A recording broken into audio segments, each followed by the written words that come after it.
بسم اللہ الرحمن الرحیم۔ شروع اللہ پاک کے نام سے جو بڑا مہربان نہایت رحم والا ہے۔ ٹینشن، بے چینی اور ڈپریشن تبھی ہوتے ہیں جب ہم دوسروں کو خوش کرنے میں زندگی گزار رہے ہوتے ہیں۔ زندگی کی مصیبتیں کم کرنے کا بہترین طریقہ یہ ہے کہ ہم اپنے آپ کو مصروف کر لیا کریں۔ ہم پرندوں کی طرح ہوا میں اڑنا اور مچھلی کی طرح پانی میں تیرنا تو سیکھ گئے ہیں، بس اب یہ سیکھنا ہے کہ زمین پر انسانوں کی طرح کیسے رہیں۔ دنیا میں 3 خوبصورت ترین جگہیں، خانہ کعبہ، روضہ رسول اور ماں کی گود۔ تمہاری پریشانیاں تمہاری بے ادبی اور ناشکری سے جڑی ہوئی ہیں۔ دعا کے وقت آنکھوں کا بھر آنا قبولیت کی سب سے بڑی دلیل ہے۔ لوگوں پر ایک ایسا زمانہ آئے گا، روپے کے بغیر کوئی چیز کام نہ دے گی۔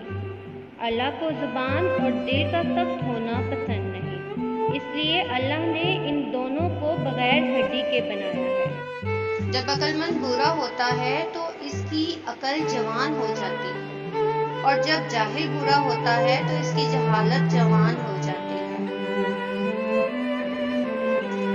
ہم لوگ نیک بننا نہیں، صرف نیک دکھنا چاہتے ہیں اور نیک کہلانا چاہتے ہیں، اور یہ منافقت کا سب سے اعلیٰ درجہ ہے۔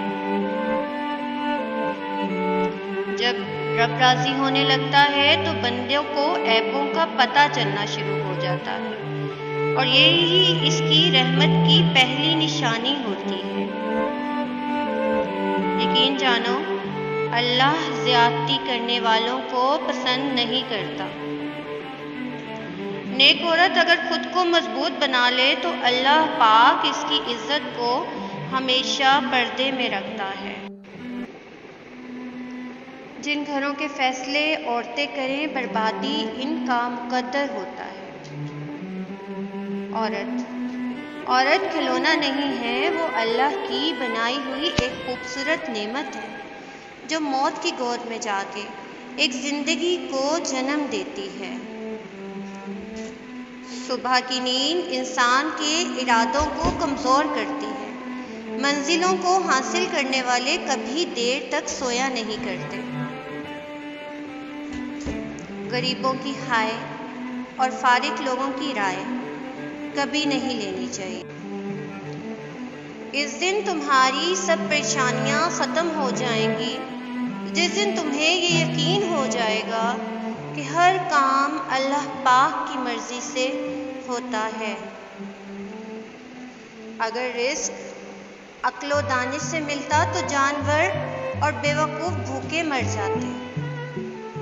درخت سے گرنے والا کوئی بھی پتا ایسا نہیں جس کا اللہ کو علم نہ ہو۔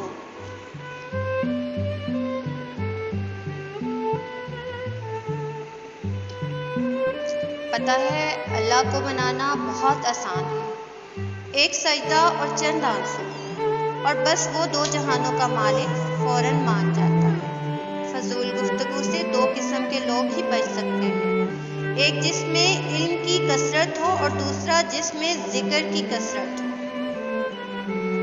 4 خوبیاں انسان کو باکمال بنا دیتی ہیں: ٹھنڈا دماغ، میٹھی زبان، نرم دل اور چہرے پر مسکراہٹ۔ جس کو علم ہو جائے کہ اللہ بڑے غور سے سنتا ہے تو پھر وہ اپنی کہانی کسی کو نہیں سناتا۔ حضرت علی رضی اللہ تعالیٰ عنہ فرماتے ہیں، اللہ جب کسی بندے کو نیک بنانا چاہتا ہے تو اسے 3 چیزوں کا عادی بنا دیتا ہے۔ اسے کم بولنے، کم کھانے اور کم سونے کا الہام کر